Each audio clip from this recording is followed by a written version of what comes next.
Adorama TV presents Digital Photography One-on-One, where we answer your questions. Here's your host, Mark Wallace. Hi everybody, welcome to this week's episode of Digital Photography One-on-One. I'm Mark Wallace. Well, this week we have a great question from Claudia. Claudia asks, is there a simple way to light a group in a studio? Well, Claudia, absolutely. There is a very simple way, and the cool thing is you can do it with one light. You don't need a bunch of lights to accomplish the task. And so I'm going to show you how to do that with one light, and I'm also going to show you how to do it with 3 lights.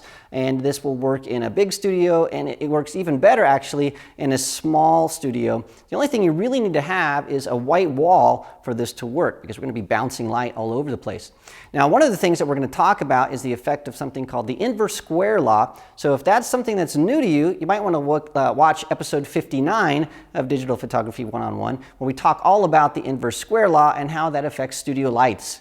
Well, let's get going. We'll go into the studio and I'll show you all these setups, and then you can do it yourself in your own studio.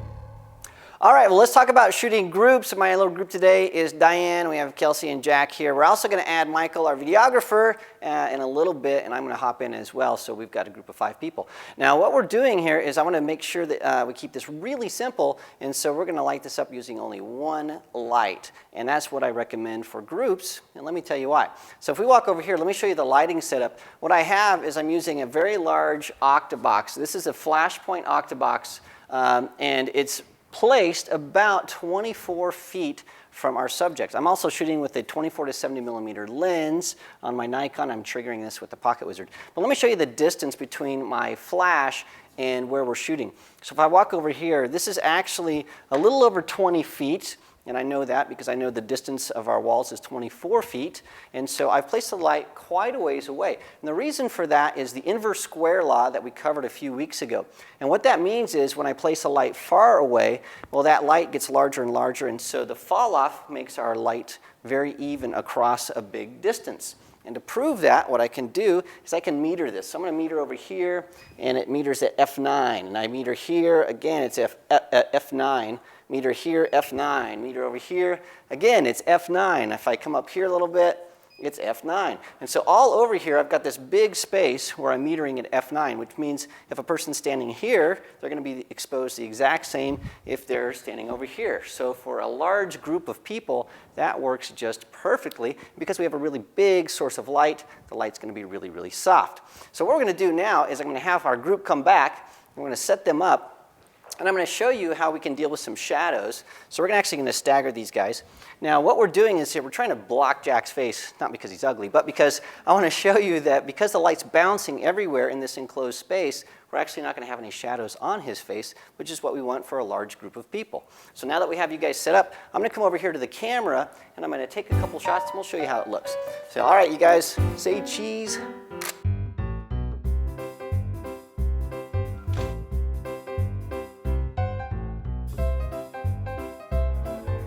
Well, you can see with a single source of light, with a really large light source, you can get some really nice group shots. But what happens if you don't have a Profoto 1200 watt second pack and a large Octabox? Well, that's what we're going to show you next. What I've used over here is an Alien B, just a single Alien B. It's a B800, and it's blasting right into this white wall. And what is happening is this white wall is becoming our source of light. It's just this really large, soft source of light. And so that source of light is going to come traveling this way, and it's going to hit our group just like our Octabox did before. Now this isn't as powerful of a source of light because it's not as many watt seconds, and it's bouncing off the wall. And so we're going to meter again, and when I meter, I'm getting 7.1 at ISO 200. And again, if I meter all around these guys, it's consistently 7.1. So we get that nice, consistent, even light. So let me take a couple of shots using our Alien B against a white wall, and we'll show you that we get very similar results as we did with our big Octabox.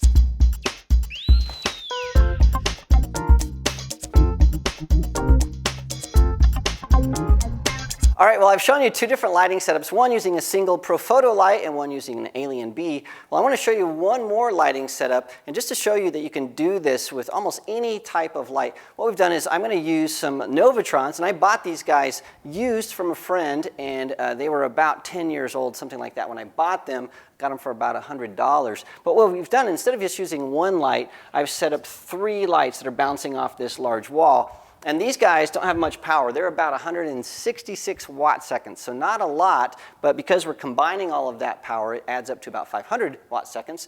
And when we come over here, you can see that again, when I meter, I am metering right at about f8 across all of our subjects.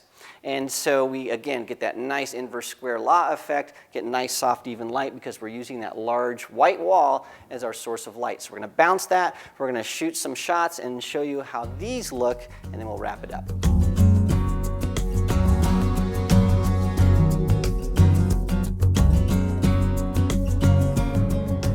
All right, well, there you have it. 3 different lighting setups, all to light groups of people. Now, I only showed you 5 people in this setup, but you could actually do this with 10 or 15 people. As long as you have those white walls where light's going to bounce around and fill in the shadows, it works really, really well. In fact, I was on tour a couple years ago, and we took a group shot of about 60 people using a single light and just bounced it off the wall, and it looked really great. And so I know it works. It's really easy, and it's really affordable as well.